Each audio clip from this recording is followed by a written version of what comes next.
कालिका पावरको लाभांश घोषणा 15% बोनस दिने। कालिका पावर कम्पनी लिमिटेडले लाभांश घोषणा गरेको छ। कम्पनीको हिजो पौष 8 गते बसेको सञ्चालक समितिको बैठकले गत आर्थिक वर्ष 77-78 को मुनाफाबाट कम्पनीका शेयर धनीहरूलाई 15% बोनस शेयर र कर प्रयोजनका लागि 0.7895% नगद गरी कुल 15.7895% लाभांश वितरण गर्ने प्रस्ताव गरेको हो। कम्पनीको वार्षिक साधारण सभा पौष 30 गते शुक्रबार कम्पनीको रजिस्टर कार्यालय भक्तपुर 10 चितवनमा बिहान 11 बजेदेखि सुरु हुनेछ। कम्पनीले साधारण सभा तथा लाभांश वितरण प्रयोजनका लागि पौष 19 गतेदेखि बुकक्लोज गर्ने निर्णय गरेको छ। त्यसैले पौष 18 गतेसम्म नेपाल स्टक एक्सचेन्ज नेप्सेमा कारोबार भई कायम हुने शेयर धनीहरूले मात्र साधारण सभामा भाग लिन र लाभांश प्राप्त गर्न सक्नेछन्। लाइफ इन्स्योरेन्स कर्पोरेसनले गर्यो लाभांश घोषणा। लाइफ इन्स्योरेन्स कर्पोरेसन नेपाल लिमिटेडले लाभांश घोषणा गरेको छ। कम्पनीको हिजो पौष 8 गते बिहीबार बसेको सञ्चालक समितिको बैठकले आर्थिक वर्ष 76-77 को मुनाफाबाट कम्पनीका शेयर धनीहरूलाई चुक्ता पुँजीको 20% बोनस शेयर र कर प्रयोजनका लागि 1.0526% नगद गरी कुल 21.0526% लाभांश वितरण गर्ने घोषणा गरेको हो। साथै 22 लाख मितिमा कायम रहेको चुक्ता पुँजीको आधारमा भने उक्त प्रस्तावित लाभांश 22% बोनस शेयर र 1.1578% नगद गरी कुल 23.1578% हुने कम्पनीले जनाएको छ। उक्त प्रस्तावित लाभांश बीमा समिति र कम्पनीको आगामी वार्षिक साधारण सभाबाट पारित भए पश्चात वितरण गरिनेछ। 38% लाभांश पारित गर्न नबिल बैंकले डाक्यो साधारण सभा। मर्जरको विशेष प्रस्ताव। नबिल बैंक लिमिटेडले वार्षिक साधारण सभा आह्वान गरेको छ। बैंकको 37औं वार्षिक साधारण सभा पौष 30 गते बैंकको केन्द्रीय कार्यालय 3 धारा काठमाडौँमा बिहान 9:30 बजेदेखि सुरु हुनेछ। सभाले सञ्चालक समितिको बैठकले प्रस्ताव गरे बमोजिम गत आर्थिक वर्षको मुनाफाबाट बैंकका शेयर धनीहरूलाई हाल कायम चुक्ता पुँजीको 33.60% बोनस शेयर र कर प्रयोजनका लागि 4.40% नगद गरी कुल 38% लाभांश वितरण गर्ने प्रस्ताव पारित गर्नेछ। साथै नबिल बैंक लिमिटेड र अन्य उपयुक्त बैंक तथा वित्तीय संस्थाहरू एक आपसमा गाभिन मर्जर गर्न वा प्राप्ति एक्विजिसन गर्न तथा वैदेशिक रणनीतिक साझेदारीमा जान उपयुक्त देखिएमा सो सम्बन्धी आवश्यक पर्ने सम्पूर्ण कार्य अगाडि बढाउन सञ्चालक समितिलाई अख्तियारी प्रदान गर्ने विशेष प्रस्ताव पनि सभाले पारित गर्नेछ। बैंकले साधारण सभा तथा लाभांश वितरण प्रयोजनका लागि पौष 16 गते एक दिन बुकक्लोज गर्ने निर्णय गरेको छ। त्यसैले पौष 15 गतेसम्म नेप्सेमा कारोबार भई कायम भएका शेयर धनीहरूले मात्र साधारण सभामा भाग लिन र लाभांश प्राप्त गर्न सक्नेछन्। नारायणी डेभलपमेन्ट बैंकले हटायो फेरि हकप्रत निष्कासन गर्ने प्रस्ताव। नारायणी डेभलपमेन्ट बैंक लिमिटेडले वार्षिक साधारण सभाबाट फेरि हकप्रत शेयर निष्कासन गर्ने प्रस्ताव हटाएको छ। बैंकले हिजो वार्षिक साधारण सभा बोलाउँदै हाल निष्कासन भइरहेको 100% हकप्रत शेयर बिक्री भएपछि कायम हुने चुक्ता पुँजीको 1:1 अनुपातमा अर्थात् थप 100% हकप्रत शेयर पुनः जारी गर्ने प्रस्ताव सभाबाट पारित गर्ने निर्णय गरेको थियो। तर आज फेरि बैंकले आफ्नो सूचना च्याउँदै हकप्रत प्रस्ताव हटाएको छ। बैंकको 20औं वार्षिक साधारण सभा पौष 29 गते बिहीबार होटल सेन्ट्रल पार्क सौराहा चितवनमा बिहान 11:30 बजेदेखि सुरु हुनेछ। बैंकले साधारण सभा प्रयोजनका लागि पौष 20 गते एक दिन बुकक्लोज गर्ने निर्णय गरेको छ। त्यसैले पौष 29 गतेसम्म नेपाल स्टक एक्सचेन्ज नेप्सेमा कारोबार भई कायम रहेका शेयर धनीहरूले मात्र साधारण सभामा भाग लिन सक्नेछन्। छ्याङदी हाइड्रोले फेरि 40% हकप्रत निष्कासन गर्ने डाक्यो साधारण सभा। छ्याङदी हाइड्रो पावर कम्पनी लिमिटेडले फेरि 40% हकप्रत शेयर निष्कासन गर्ने भएको छ। कम्पनीले हकप्रत शेयर निष्कासन गर्ने विशेष प्रस्ताव सहित वार्षिक साधारण सभा आह्वान गरेको छ।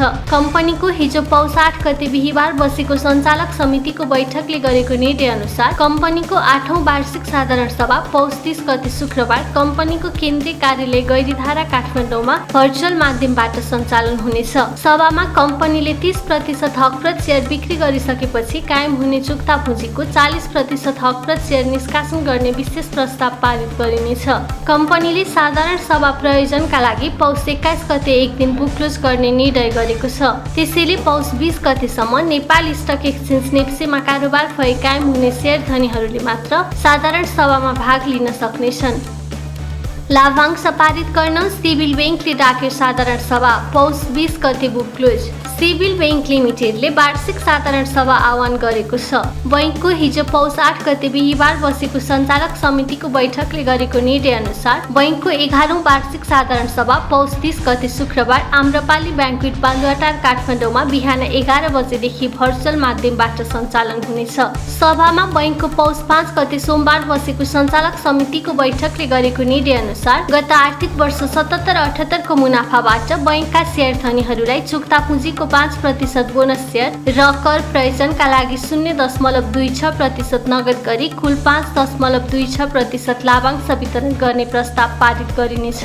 बैंकले साधारण सभा तथा लाभांश वितरण प्रयोजनका लागि पौष 20 गते एक दिन बुक क्लोज गर्ने निर्णय गरेको छ। त्यसैले पौष 19 गतेसम्म नेपाली स्टक एक्सचेन्ज नेप्सेमा कारोबार भई कायम रहेका शेयर धनीहरूले मात्र साधारण सभामा भाग लिन र लाभांश प्राप्त गर्न सक्नेछन्।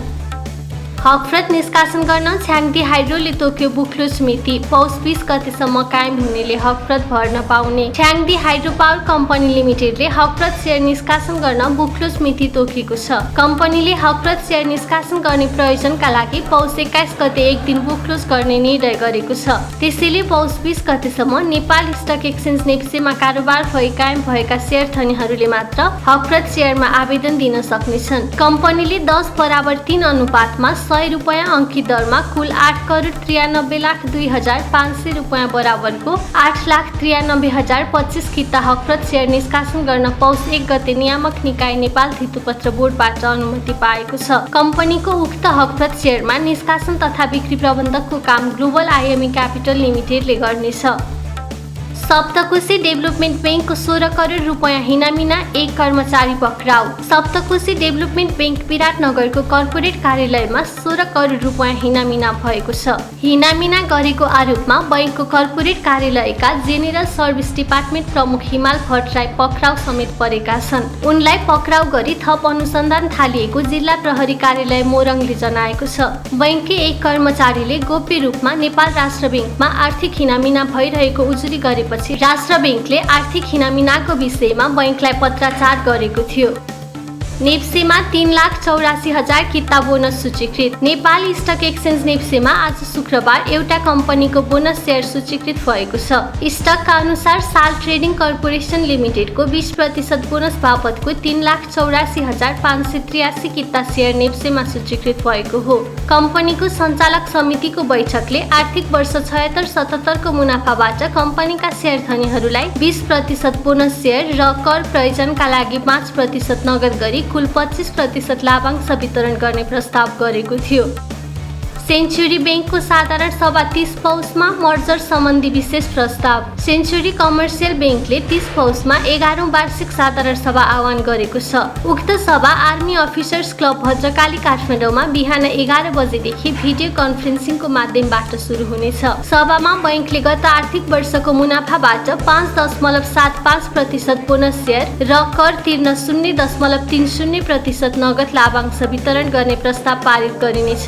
साधारण सभा प्रयोजनका लागि बैंकले पौष 19 गते एक दिन बुक क्लोज गर्ने निर्णय गरेको छ। त्यसैले पौष 18 गतेसम्म नेपाल स्टक एक्सचेन्ज नेप्सेमा कारोबार भई कायम भएका शेयर धनीहरूले मात्र साधारण सभामा भाग लिन र लाभांश प्राप्त गर्न सक्नेछन्। समृद्धि फाइनेन्सले डाके साधारण सभा, शेयर धनीको हात खाली। समृद्धि फाइनेन्स कम्पनी लिमिटेडले वार्षिक साधारण सभा आह्वान गरेको छ। कम्पनीको हिजो पौष 8 गते बिहीबार बसेको सञ्चालक समितिको बैठकले गरेको निर्णय अनुसार कम्पनीको 20औं वार्षिक साधारण सभा पौष 30 गते शुक्रबार होटल एभोकाडा हेटौडा मकवानपुरमा बिहान 10 बजेदेखि सुरु हुनेछ। फाइनेन्सले आर्थिक वर्ष 77-78 को मुनाफाबाट शेयर धनीहरूलाई लाभांश वितरण नगर्ने भएको छ। त्यसैले फाइनेन्सका शेयर धनीहरूको हात खाली हुनेछ। फाइनेन्सले साधारण सभा प्रयोजनका लागि पौष 16 गते बुक क्लोज गर्ने निर्णय गरेको छ। त्यसैले पौष 15 गतेसम्म नेपाल स्टक एक्सचेन्ज नेप्सेमा कारोबार भई कायम भएका शेयर धनीहरूले मात्र साधारण सभामा भाग लिन सक्नेछन्। ठूला लगानीकर्ता ज्ञानेन्द्रलाल प्रधान भन्छन् बजार तत्काल नै बियरिसमा जाँदैन, सरकार सकारात्मक भए छिट्टै all time high record break गर्न सक्छ। नेपालका ठूला लगानीकर्ता एवं ऊर्जा उद्यमी ज्ञानेन्द्रलाल प्रधानले नेपालको शेयर बजार तत्काल नै बियरिस ट्रेन्डमा नजाने बताएका छन्। अर्थसंसार.com सँगको कुराकानीमा प्रधानले भने यो करिब 1.5 वर्षको अवधिमा नेप्से 11-1200 को बिन्दुबाट बढ्दै 3200 भन्दा माथिको बिन्दुमा पुगेर अहिले बजार घटेर करिब 2500 को बिन्दुमा पुगेको छ। यसरी हेर्दा नेप्सेको यो बुलको लो बिन्दुलाई हेर्दा पनि बजार अहिले 13-1400 अङ्कले माथि नै छ। केही 3200 को बिन्दुमा बजार प्रवेश गर्नेहरू बाहेक अहिले पनि बजारमा अधिकांश लगानीकर्ताहरू नाफामै छन्, जसले गर्दा पनि अहिले तत्काल नै बजार बियरिसमा जाने सम्भावना म देख्दिन। पहिलो कुरो के छ भने तपाईँ पुँजी बजारमा पुरै छिर्ने र पुरै निस्किने कहिले पनि गर्नु हुँदैन। मैले साथीहरू देखाएको छु जो पुँजी बजारमा छिरे राइट टाइममा सबै सेयर बेचे निस्किए, फेरि कहिले पनि पस्न सकिँदैन कि। मेरो प्रिन्सिपल के छ भने म 50% जहिले पनि मिनिमम मेन्टेन गर्छु कि, अझ सकिन्छ भने 70-80% मेन्टेन गर्छु। राम्रो प्राइस पाउँदा म 20% डिस्पोज गर्छु होइन, अनि 80% मेन्टेन गर्छु, 70% मेन्टेन गर्छु र मिनिमम मेरो प्रिन्सिपल के छ 50% म मेन्टेन गर्छु है। किन अहिले पुँजी बजार अझ पनि परिष्कृत बढ्न पुगेको छैन त्यो अवस्थामा है। अब एकजना दुईजनाको कुरा गर्दाखेरि कसैले भेस्किन गुमायो होला, कसैले भेस्किन कमायो होला, तर एभरेज हेर्दा तपाईँ परिकल्पना गर्नुहोस् न 1100-1200 को इन्डेक्स 2300 पुग्दाखेरि कसले गुमायो होला त? एभरेजमा कसैले गुमाएको छैन कि, कसैले गुमाएको छैन। तपाईँ त्यसको क्यापिटलाइज भ्यालु पनि हेर्नुहुन्छ भने 40 अहिले खर्ब छ भने त्योभन्दा कति खर्ब थियो मलाई याद भएन, सायद 25-30 खर्ब थियो होला, भने 10 खर्ब त सबैले कमाएकै छ नि। त्यसमा कसैको गुमाएको होला, कसैले धेरै कमाएको होला, एभरेजमा सबैले कमाएको हुनाले मलाई के लाग्छ भने पुँजी बजार अझ पनि सशक्त छ। साइडवेज गयो पनि मलाई के लाग्छ भने, तर एउटा सेन्टिमेन्ट मात्र होइन, अर्को इन्ट्रेस्टको पनि कुरा छ होइन। अब कसैलाई लोन चाहिएको छैन, पुँजी बजारमा ल्याउनको लागि सबैसँग सफिसियन्ट फाइनेन्सिङ क्यापेसिटी छ अहिलेको अवस्थामा है। तर पनि के छ भने ब्याङ्कको तरलता, ब्याङ्कको इन्ट्रेस्टको इम्प्याक्ट चाहिँ जहिले पनि यसमा चाहिँ साइकोलोजी किल गर्न आउँछ कि, डाइरेक्ट आउँदैन है। अब मैले ब्याङ्कबाट लोन लिएको होला, 10 करोडमा लिएको होला, ओहो मेरो ब्याज चाहिँ यति बढ्यो भनेर मलाई चिन्ता भन्दा त्यो ब्याङ्क बढेको ब्याजको मेरो साइकोलोजिकल चिन्ता बढी भएको हुनाले अहिले जति काम गरेको छ मनोविज्ञानले काम गरेको छ। हाम्रो मनोविज्ञान अहिले पुँजी बजारको बारेमा त्यति राम्रो छैन। यसलाई मलाई के लाग्छ भने तपाईँ जस्तो मिडिया, हामी जस्तो हल्का बुझ्ने वर्गले यो अझ पनि राम्रो छ, गो अहेड भनेर भन्न सक्यो भने मलाई के लाग्छ भने अझ पनि नराम्रो छैन।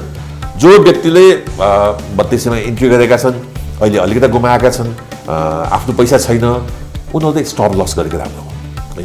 त्यो मेरो विचारमा 1-2% पुँजी बजारको सेक्टर त्यो सेक्टरमा होला। बाँकी मलाई के लाग्छ भने कन्टिन्यू गर्नु नै बेटर छ जस्तो लाग्छ मलाई। 200 ले घट्यो सुनको भाउ, चाँदीको मूल्य स्थिर। शुक्रबार सुनको मूल्य तोलामा 200 रुपियाँले घटेर प्रति तोला 93,100 रुपियाँ कायम भएको छ। यता चाँदीको मूल्य भने स्थिर रही प्रति तोला 1,260 रुपियाँमा नै कारोबार भएको नेपाल सुन चाँदी व्यवसायी महासङ्घले जनाएको छ।